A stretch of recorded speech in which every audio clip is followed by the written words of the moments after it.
So hello everyone, I welcome you all to UIS. So Pakistan के अंदर जो blast हुआ है और एक बहुत बड़ा ब्लास्ट है जिसमें लगभग 58 लोगों की डेथ हुई है। नंबर अभी कंटिन्यूस बेसिस पे इंक्रीज हो रहा है और लगभग 200 लोग इंजर्ड भी हुए हैं।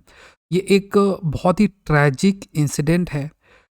कौन सी ऑर्गेनाइजेशन रिस्पॉन्सिबल है तो इस पर अभी इतनी क्लैरिटी नहीं है, लेकिन फिर भी कुछ रिस्पॉन्सिबिलिटी ली गई है एज पर सम मीडिया रिपोर्ट। तो ये जैसे एक कमांडर है पाकिस्तान तालिबान का, दैट इज़ सरबाकाफ मोहम्मद। उसने कहा है कि they are responsible, like Pakistan Taliban is responsible for this attack. ये एक एसोसिएटेड प्रेस है, उसके अकॉर्डिंग ये बात जारी की गई है। बट अगर हाँ, बड़े बड़े जो मीडिया हाउसेस हैं, they have to clarify whether इस प्रकार का जो स्टेप है पाकिस्तानी जो तालिबान है उसके द्वारा लिया गया। तो यहाँ पे देखो दो चीज़ें हैं। अगर आप अफ़गानिस्तान की बात करो तो वहाँ भी तालिबान आपका रूल कर रहा है।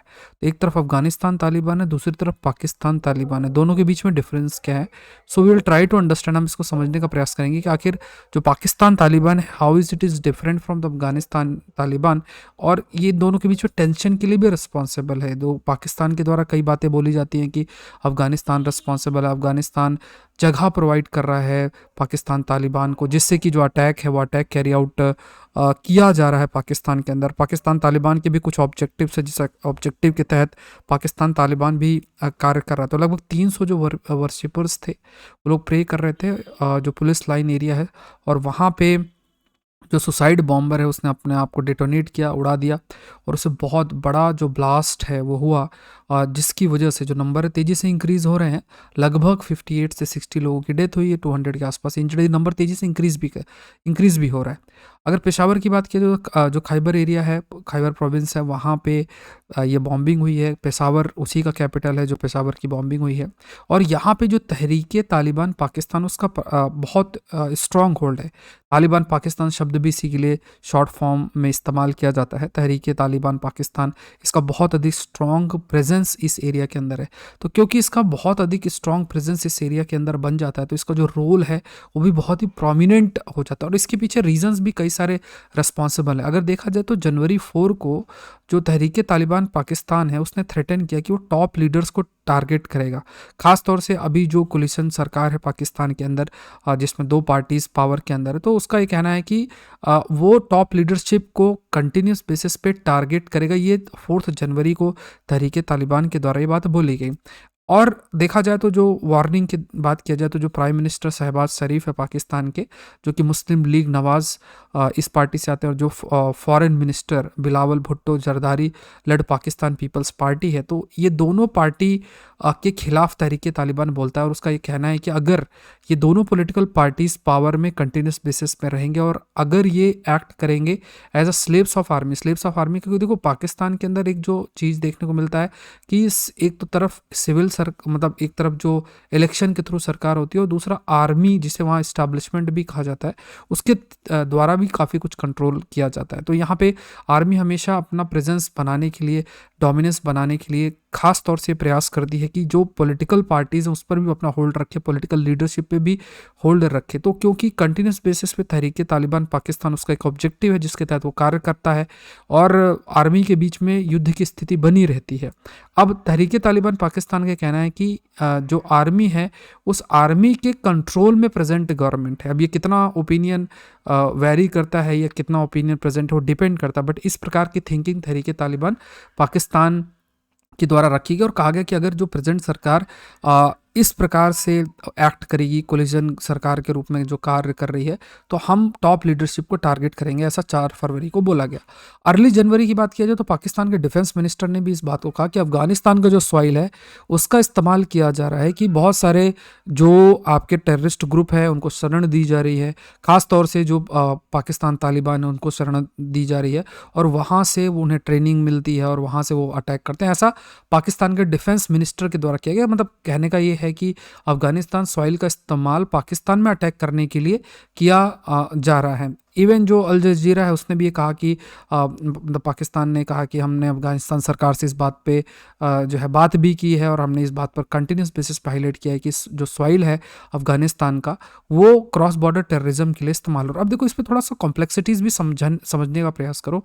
देखो जो अभी प्रेजेंट अफगानिस्तान की सरकार है ना, उस प्रेजेंट अफगानिस्तान सरकार को तालिबान रूल कर रहा है। और जो पाकिस्तान है, पाकिस्तान में अभी जो सरकार है, कई रिपोर्ट्स अगर आप देखो तो इसका जो इंक्लिनेशन है वो यूएस के तरफ तरफ काफ़ी अधिक है।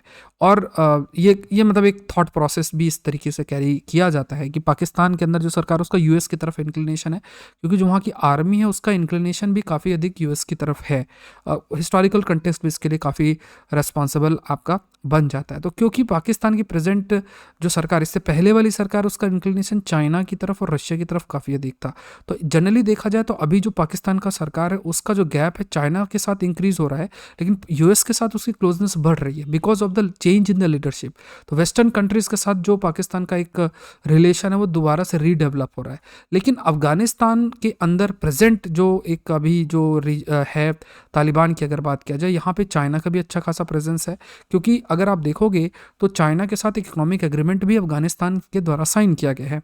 और अफगानिस्तान, तालिबान ने कहा कि हमारे लिए एक बहुत बड़ा एक अचीवमेंट है। तो चाइना रशिया अपना प्रेजेंस अफगानिस्तान के अंदर बढ़ा रहे हैं और यूएस अपना प्रेजेंस पाकिस्तान के अंदर फिर से कंट्रोल करने का प्रयास कर रहा है। तो एक डिफरेंट सेट ऑफ जो वर्ल्ड पावर्स हैं वो एक तरफ अफगानिस्तान को सपोर्ट कर रहे हैं, एक तरफ पाकिस्तान को सपोर्ट कर रहे हैं, और इस बीच में डिफरेंट डिफरेंट प्लेयर्स एग्जिस्ट करते हैं। यहाँ पे अफगानिस्तान के माध्यम से भी चाइना और रशिया भी चाहेंगे कि कुछ प्रकार का टेंशन क्रिएट किया जाए, पॉसिबिलिटी बन सकती है। और इसी बीच में इंस्टेबिलिटी पाकिस्तान के अंदर बनी रही। ये भी कई सारे जो इंसर्जेंट ग्रुप है तहरीके तालिबान पाकिस्तान की बात किया जाए तो वो भी प्रयास करेंगे कि हम अपने ऑब्जेक्टिव्स को इस्तेमाल करें, हम अपने ऑब्जेक्टिव्स को पाएं, और जहाँ ज़रूरत पड़े तो ये जो बड़ी बड़े पावर्स हैं इनका भी हम इनसे रिसोर्स और ये सब ले सकते हैं।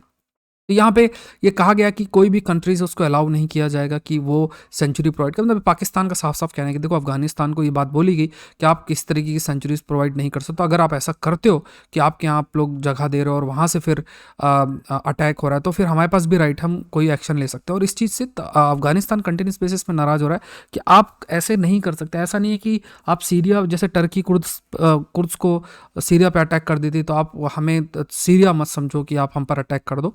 ऐसा अफगानिस्तान का कहना है पाकिस्तान के खिलाफ, ये चीज़ बोली जाती है।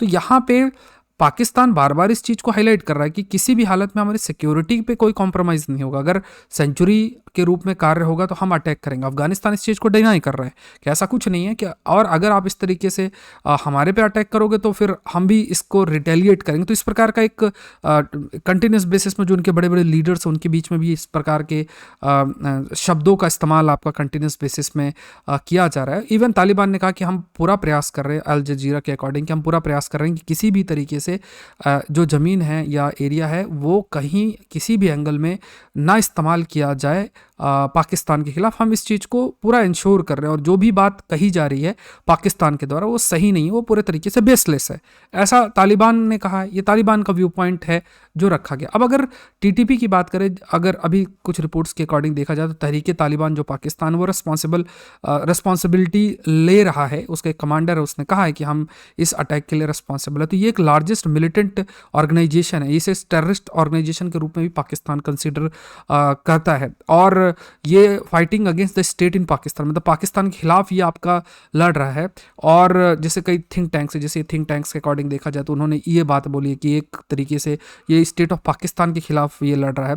सो जो टीटीपी है उसके बहुत से थाउजेंड्स ऑफ फाइटर्स हैं इन अफगानिस्तान। यूएन के अकॉर्डिंग उसके बहुत सारे फाइटर्स अफगानिस्तान के अंदर है, और ये बाय प्रोडक्ट है इंट्रा जिहादी पॉलिटिक्स, जो कि 2001 के अंदर यूएस इन्वेजन इन अफगानिस्तान, मतलब जब यूएस ने इन्वेड किया था अफगानिस्तान के अंदर, तालिबान की बात करें तो यूएस ने जो इन्वेड किया अफगानिस्तान के अंदर और जो भी स्टेप्स लिए, तो जो एक इंटरनल पॉलिटिक्स है, अलग अलग एक सेट ऑफ व्यू पॉइंट थे, अपने आइडियोलॉजी थी, अपना एक अप्रोच था, उस बेसिस में फिर ये तहरीके तालिबान पाकिस्तान का क्रिएशन हुआ और वो अपने ऑब्जेक्टिव के तहत काम कर रहे। तो ये ग्रुप 2007 के अंदर आया और इसने कहा कि claiming to be an extension of Afghan Taliban, ये कि अपने आप को मानता था कि अफगान तालिबान का एक्सटेंशन पाकिस्तान के अंदर है।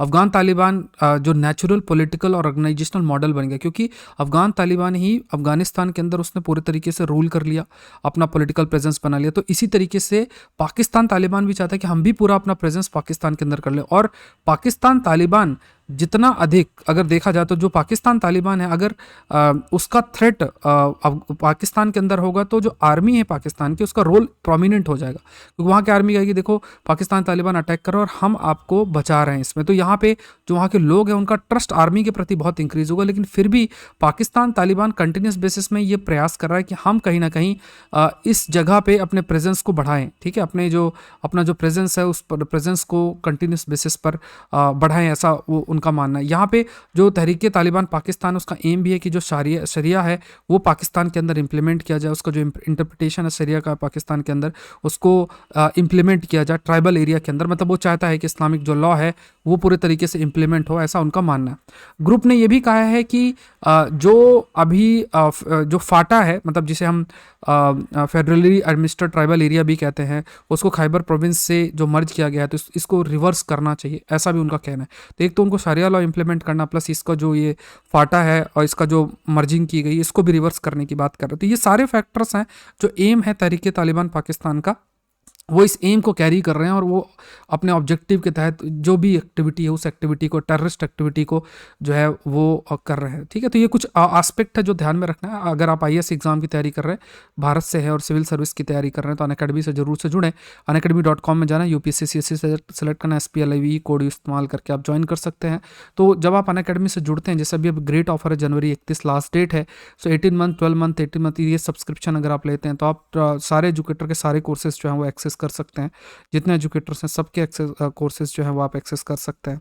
तो जैसे हिस्ट्री, ज्योग्राफी, पॉलिटी, इकोनॉमी, जितने सब्जेक्ट्स पढ़ने सब एक्सेस कर सकते हैं। यहाँ पे ऑप्शनल भी, कॉम्बो में ऑप्शनल भी इंक्लूडेड, तो जैसे एग्रीकल्चर के लिए आप मुझसे जुड़ सकते हैं, और भी दूसरे ऑप्शनल आप पढ़ रहे हैं तो उनसे भी आप जुड़ सकते हैं। तो कोड यूज़ करना है, दैट इज़ SPLIVE, और जुड़ सकते हैं। सो 18 मंथ्स है, 12 मंथ्स है, तो ये अलग अलग महीनों के लिए जो कोर्स है, मतलब इतने ड्यूरेशन के लिए, तब इतने ड्यूरेशन के लिए अनअकैडमी से जुड़ते हैं तो सारे एजुकेटर के सारे कोर्सेज आप एक्सेस कर सकते हैं। जैसे 2024 की तैयारी कर रहे हैं तो आरंभ बैच आएगा। NCERT अगर आप सेपरेटली करना चाहते हैं सो ये भी आप कर सकते हैं। सो आज के लिए इतना ही। आई होप ये सेशन आपके लिए हेल्पफुल रहा होगा। सेशन को जरूर से लाइक करें, UI इस चैनल को सब्सक्राइब करें। Thank you everyone, thank you.